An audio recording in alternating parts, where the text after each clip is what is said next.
दरम्यान महिला आरक्षण विधेयक लागू करण्यासाठी विरोधकांनी सहकार्य करावं असं आवाहनही मोदींनी केलंय।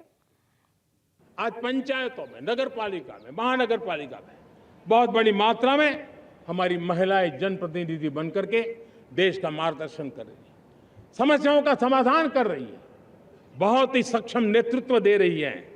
और इसी को ध्यान में रखते हुए हमने पार्लियामेंट में नारी शक्ति वंदन अधिनियम पारित किया था। मैं देश के सभी राजनीतिक दलों से आज लाल किले की प्राचीर से तिरंगे झंडे की छाया में खड़े होकर के प्रार्थना करता हूं, आग्रह करता हूं, आइए उन महिलाओं के सामर्थ्य के पुजारी बनिए। 33% विधानसभा और लोकसभा में उनको प्रतिनिधित्व मिले, वे भारत की नीति घड़तर के अंदर अपना योगदान दे। समय की मांग है और मैं सभी राजनीतिक दलों से फिर से आग्रह करता हूं, आइए महिला आरक्षण लागू करके महिला सम्मान में आप भी जुड़िए, आप भी यश लीजिए, आप भी क्रेडिट लीजिए, लेकिन मेरी माताओं बहनों को हक दीजिए।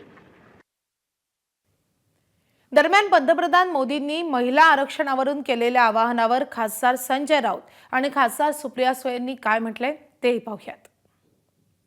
संसदेमध्ये एकमतानं मंजूर झालं महिला आरक्षणासंदर्भात 2023 साली।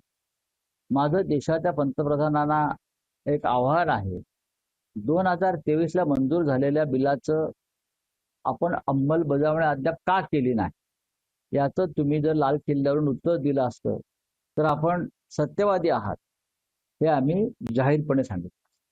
महिला आरक्षणाचं बिल हे लोकसभेत आणि राज्यसभेत 2023 मध्ये पास झालेलं आहे। 2023 मध्ये एका मताने आम्ही सगळ्यांनी मिळून लोकसभेत आणि राज्यसभेत ते ऑलरेडी पास केलेलं आहे। त्याच्यामुळे महिला आरक्षणाच्या बाबतीत सगळेच पक्ष एका मताचे आहेत आणि आमच्या सगळ्यांचीच इच्छा आहे की लोकसभेमध्ये आणि विधानसभांमध्ये महिला आरक्षण लवकरात लवकर त्याची अंमलबजावणी व्हावी आणि हे बिल एका मताने, मी पुन्हा रिपीट करते की एका मताने 2023 मध्ये आम्ही सगळ्यांनी पास केलेले आहे।